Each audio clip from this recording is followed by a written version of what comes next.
My children disowned me for a $30,000 payout, but I secretly owned 6 condos and left them with nothing but lifelong regret. So, there's no money left in this house, right? We don't need to deal with them anymore, do we? That's true. I guess we don't need our parents anymore. What? I mean, cutting ties with you, you know. Humoring a broke old lady doesn't benefit us at all, right?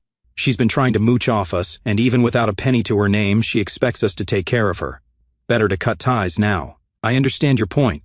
So, you're saying your inheritance will be just $30,000, and that's the severance for ending the parent-child relationship, right? Yeah, that's fine. After George passed away, Michael and Daisy showed their true colors. They confronted me with a declaration of disownment, as if to take revenge for their failed plans. $30,000 is a lot of money, but they will regret accepting that money.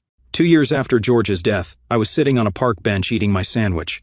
The peaceful moment vanished with a familiar voice. Isn't that Mom over there? What? Really? Look! She looks so tired, feeding pigeons in the park. No, I'm not feeding the pigeons. Hold up, that's true. We took all the money after all, so of course you'd be homeless, huh? How's the homeless life treating you? My anger had long passed, leaving me speechless and aghast. I sighed softly and resumed my lunch. Mom, why are you ignoring me? Oh right, we've cut ties, so I shouldn't call you Mom anymore. How about homeless hag then? That's a good one. Homeless hag. Ha. Michael and Daisy kept mocking me, taking advantage of my silence. After finishing my sandwich, it was time to reveal the truth to them. You've been going on about homeless this, homeless that, but who are you talking about? We're talking about you, homeless hag. I'm not homeless, dear. I live over there. What? I pointed to a building and explained the truth to Michael and Daisy. Shocked by the truth, it was too late for them to regret. I am Emily. I'm a 60-year-old housewife. My husband, George, is 67 and still working.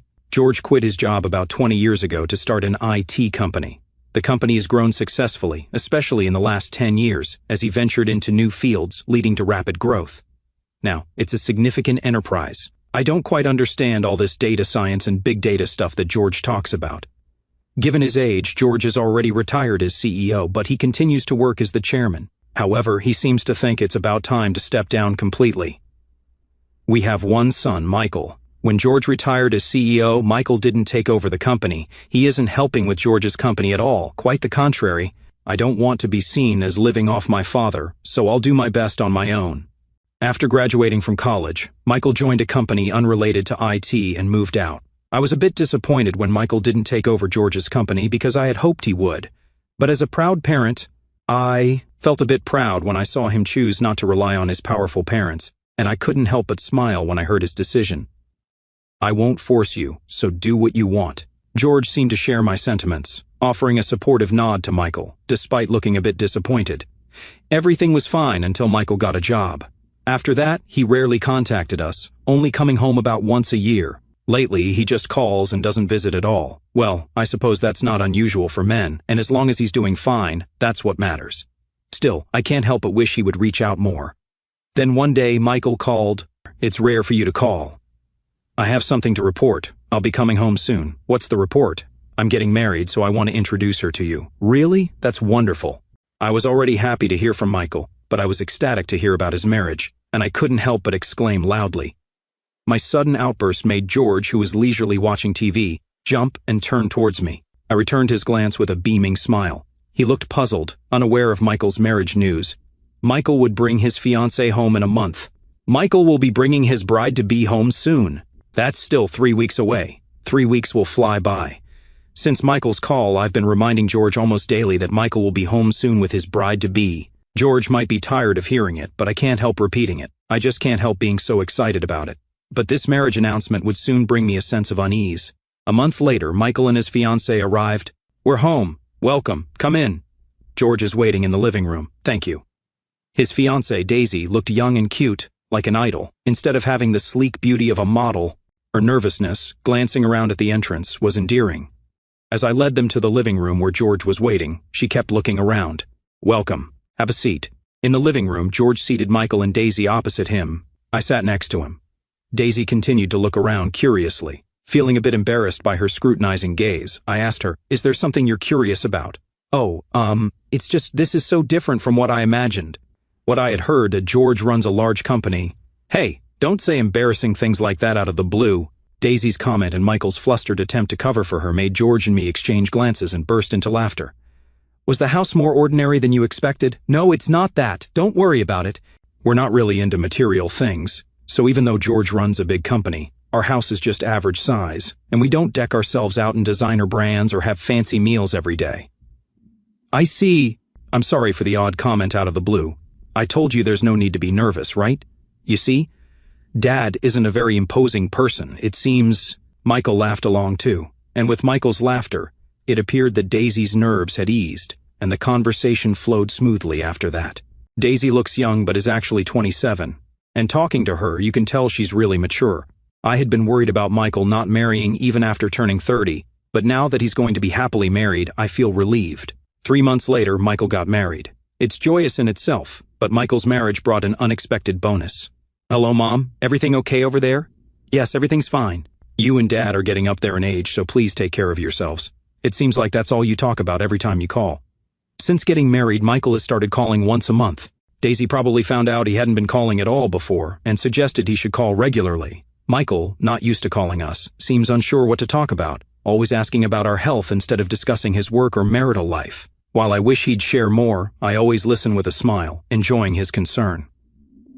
One day, a while after Michael got married, he and Daisy visited us at home. I prepared some homemade appetizers to welcome them with enthusiasm. However, Daisy seemed a bit displeased.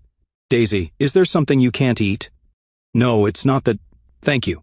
Politely, Daisy responded with a smile, but I didn't miss the brief shadow that crossed her face when she saw the appetizers, and she hardly touched them. Maybe there was something she couldn't eat after all. I felt anxious, constantly checking Daisy's expressions, worrying I had made her uncomfortable. I became so fixated on her reaction that I spoke less, even as everyone else seemed to be enjoying the conversation. Eventually, it was time to see Michael and Daisy off. While George and Daisy talked at the door, Michael whispered to me out of their earshot, "Mom, homemade appetizers aren't really a thing anymore. That's not true, is it? There's nothing old or new about homemade appetizers, right? That mindset is outdated, Mom. The appetizers you made prioritize shelf life over appeal, right? Nowadays, it's all about using fancy ingredients for appetizers." Daisy must have been disappointed. Really? I guess I'm out of touch with what young people like these days. I'm sorry. While I believe there's nothing wrong with making appetizers, I was too concerned about Daisy's impression and ended up apologizing to Michael in a low voice. After the small appetizer incident, our monthly calls became less frequent, dropping to once every 2 or 3 months. I felt down, thinking I had upset Daisy with the appetizers. Seeing me like this, George comforted me gently. Daisy wouldn't get upset over appetizers. Maybe work is just busier, or continuing the monthly calls was too much. Going from no contact to once a month is a big jump, isn't it? Even if it's every 3 months, it's good that he calls at all. His words lifted my spirits a bit. However, even then, I couldn't say it was a complete recovery, and negative feelings remained in a corner of my heart. And it seemed that the negative emotions lingering in my heart had the power to attract bad things. 6 months later, George fell ill. This is it. I can't work anymore. Guess it's the right time to retire. In a hospital bed, George seemed relieved about not having to work anymore, but having been married for 30 years, I understand he must be thinking. He was frustrated about being forced into retirement by illness. He smiled to avoid worrying me, and that consideration pierced my heart. Of course, I had told Michael about his illness. What? Dad's ill? I'll come to visit soon. Michael's response over the phone seemed indifferent. George's condition worsened after he collapsed. Still, Michael and Daisy never visited him in the hospital. Gradually, the once every 3-month calls ceased, and they never returned home after he fell ill. Time passed, and 3 years later, George passed away. So he did finally kick the bucket?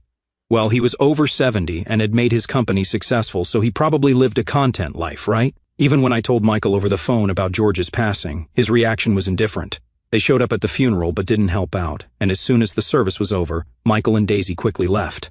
Remembering them laughing as they got into their car, my sadness at George's absence turned into anger. However, this anger was fleeting, and soon I was overwhelmed with sadness again. There was so much to do, like paperwork and clearing up, but I couldn't get anything to progress as I wanted. About a month after George passed, I finally started to feel a bit better. It seems time does heal most wounds. But just as I was regaining my spirits, a new problem emerged. One morning, while doing laundry, the doorbell rang. "Mom, open up!" Looking at the intercom monitor, I saw Michael and Daisy standing there. Confused by their sudden visit, I headed to the front door. Dad's office was this way. "Hold on." As I opened the door without any greetings, Michael and Daisy hurriedly entered and made a beeline for George's office. Left at the entrance in a momentary lapse, I hurried after them. Where is it? It's probably in one of these drawers, I guess. The door to George's office was left open, and I could hear they were rummaging through the drawers. What are you two doing? They stopped opening drawers and turned to look at me. I had a hunch, but I was praying it wasn't true. It's about time to talk about the inheritance, right? So we came to collect what's ours. He was a CEO and chairman of a big company, and it seems like he didn't spend much, so there must be plenty of money. Sadly, my prayers went unanswered. Michael and Daisy threw a few words at me and resumed rifling through the drawers. Seeing them act like thieves, I lost the will to stop them. Found it. Is this it? Oh, is it there? What's inside? Ha-ha. Excitedly, they flipped through George's bank book, but their expressions darkened as they saw the balance. What's this? There's hardly any money in here. Damn. So there wasn't much money after all. It was clear they had come looking for George's money, but I couldn't grasp what they were talking about, and my thoughts froze, leaving me standing there dumbfounded. Mom, you have been living a comfortable life, but what a way to end it, huh? Michael's voice snapped me back to reality. As my consciousness cleared, I saw them smirking at me. Still not understanding the situation, I was ready to be ridiculed as I asked Michael, "What do you mean by a terrible end? No need to play dumb. We know George's company was taken over when he got sick, right? That means it was in the red and got absorbed by another company, right? What? What are you talking about? A guy holding a company that's almost bankrupt surely doesn't have any money. Still, we thought that being at the top of a big company, even if it was going downhill, there would be some money left. My plan is ruined. Yeah, what a disappointment. Wait. What are you talking about?" Despite listening to them, I couldn't understand a thing, and frustrated, I raised my voice.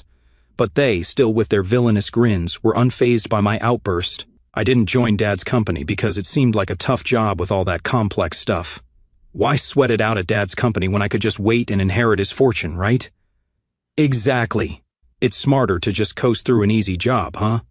And yet, things didn't go as planned. I tried to stay on your good side at first, being all nice and making Michael call you, even ate those awful homemade appetizers. You stopped all that once it was clear Dad wasn't a tough guy, right? And you just accepted it as downgrading from a showy life to a normal one when you heard Dad sold the company? I didn't give up, but you'd expect at least $100,000 in savings, right? Look at this bank book, only $30,000. I wonder if closing a company costs a lot? Well, we should be grateful for these $30,000 and just take it. Listening to Michael and Daisy blabbering selfishly, my anger was on the verge of exploding, but I clenched my teeth and pushed down the words rising in my throat. What's wrong? Your face is all red, so there's no money left in this house, right? No need to bother with you anymore, right? That's true. We don't need a parent who spoiled my plan. What? We're cutting ties with you. No point in sucking up to a broke mom, right? We don't want to be hassled for money or care when you don't have a penny to your name. Better to cut ties now. I get your point. So your inheritance is just that $30,000, and that's our severance for cutting ties, right? I can keep the rest, right? Yeah, that's fine. We don't need this house, and we don't want to be saddled with any debt. We're good with just the $30,000. Michael and Daisy left, laughing, just like at the funeral. I didn't want to give them even $30,000. $30,000 is a lot of money, but later, they will regret receiving that $30,000. 2 years after George passed away, I was roaming around town on an errand. Moving around is tough when you're past your mid-60s. Exhausted, I decided to rest on a park bench. With a heave, I sat down and took out a sandwich I bought from the supermarket for a quick lunch. As I ate, pigeons gathered around. Watching the pigeons, I felt at peace. Indeed, they are a symbol of peace. But that tranquil moment was shattered by a familiar voice. Isn't that Mom over there? What? It's her. Look, she's got that tired look, feeding pigeons in the park. No, I'm not feeding the pigeons. Hold up. That's right. Still not spending on appearances, huh? Oh, I guess you have no money left to spend. We took all the money, so naturally you'd be homeless, right? How's homeless life treating you? Michael and Daisy never really listened to me. My anger has long passed, and now I'm just speechless and dumbfounded. I sighed quietly and resumed my lunch. Mom? Why are you ignoring me? Oh right, we cut ties, so I shouldn't call you Mom anymore. How about homeless hag then? That's a good one. Homeless hag. They continued to mock me, laughing at their own cruel jokes. After finishing my sandwich, it was time to reveal the truth to them. You've been going on about homeless this, homeless that, but who are you talking about? We're talking about you, homeless hag. I'm not homeless, dear, I live over there. What? I pointed to a building. They slowly turned their gaze in the direction I was pointing. Though it appeared small and distant, it was a fine high-rise condo. I thought luxurious condos weren't my thing at first, but living there proved to be convenient. That condo has barrier-free units for the elderly, and I live in one. Plus, with care staff on site 24/7, I feel safe knowing help is always available. What? Stop bluffing, Mom. No way a homeless hag like you could afford to live there. Well, yes, that's the condo George left for me. What do you mean? He actually owned 5 condos. I moved into one, and I'm the owner of the others, so I have rental income. That's why I'm not struggling for living expenses. If you're going to lie, at least make it a believable one. It's true. I'll show you proof, but only a little since I don't usually show off. I pulled out documents related to the ownership and rental agreements of the condos from my bag, and they were so shocked their jaws could have dropped. My errand today was related to these condos, so I happened to have the documents with me. They seemed skeptical, but after seeing these documents, they finally understood I was telling the truth. Where did Dad get that kind of money? You two thought Dad's company was sold at a loss, but it was actually a proper sale. He bought these condos as an investment with the money from selling the company. That's why there was only $30,000 in savings. I think he wanted to leave an inheritance in a form other than cash. Maybe he still wanted to do something businesslike after suddenly retiring due to his illness. Realizing the truth about the condos but only receiving $30,000, they were in a daze. However, claiming to own 5 buildings might seem like a stretch, as Michael suggested. Building one condo cost millions. For 5, it would be hundreds of millions. It's unlikely to have that much money just from selling a company, and even big corporations can't easily build 5 condos. Actually, I own units in different buildings, not entire buildings. When I said 5 buildings, I meant that I own units in 5 different buildings, totaling 6 units. It was easier to say it that way. They seem to have misunderstood that I own entire condo buildings, but I can't be bothered to correct them, so I'll let it be. Moreover, it ended up sounding like I owned 5 whole buildings when I actually have units in 5 buildings. But owning 6 units is still significant. Each condo unit he bought costs over $500,000, so with 6 units, that's over $3 million. He invested most of the money from selling his company into these condos. He must have had a lot of fun making one last big purchase with the money he worked his whole life to earn. Now that you have so many, shouldn't you share one with us? Yeah. Managing all that must be tough for you alone. We can help. When they learned I was an owner of multiple condo units, they became cautious in their words, their speech awkward, their attitudes flipped entirely. Of course, I can't trust such people. No need for concern from someone I've cut ties with. What? Wait. Even if we've cut ties, we're still family. That means when you're gone, the condos automatically come to me, right? Yeah, right. No need to apologize to this old lady here. They began to smirk again like villains. But I have no intention of handing over George's precious legacy to such unkind people. Unfortunately, you won't be getting anything. Planning to write in your will not to pass on anything to me? That's useless. I know my rights as a child can't be easily nullified. Yes, that's why I plan to dispose of the assets eventually. What? I intend to transfer the condos to George's acquaintances. What? I live in one of the 6 condo units, but the rest are inhabited by George's friends. They are all married and running their own businesses, so I don't expect them to move until I pass on. Thus, I don't worry about vacancies. The people living in my condo units have supported me and were helped by George during his lifetime. So when my time comes to join him, I plan to transfer the condos to them. I think it's much better than leaving them to Michael and Daisy. Also, I'm thinking of donating the money gradually accumulating from the condo rents to his cherished company. It won't be a large amount, but since I've already given Michael and Daisy $30,000, I don't want to give them a penny more. Well, when my time comes, I'll make sure to leave absolutely nothing behind. What? Michael collapsed to the ground, drained of strength upon realizing I had no intention of leaving anything behind. $30,000 is a lot of money, but it's not an insurmountable amount for Michael to earn. Of course, he would regret throwing away the chance for the condos for just $30,000. It's not right to talk about life after you're gone while you're still alive. But this time, I took pleasure in seeing their frantic faces. Well, I've got other things to do, so I'll be going now. Goodbye, estranged strangers. After my break, I left the park with a light step. Michael was so regretful about missing out on the condos that he ended up buying a small apartment building. But driven by his frustration and lack of knowledge, he struggled with increasing occupancy, and the building seems to be plagued with vacancies. Consequently, he's been dealing with ongoing financial losses. After sinking his savings into the apartment and taking out loans, he can't sustain this forever and will eventually need to sell.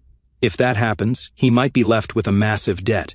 And if he struggles to find a buyer, the situation could become even more dire. If no buyer is found, he might have to demolish the building and sell just the land, which would be a terrifying thought, with demolition costs added to the debt. I live comfortably in a senior-friendly condo. The residents of my condo, who were helped by George, also look after me.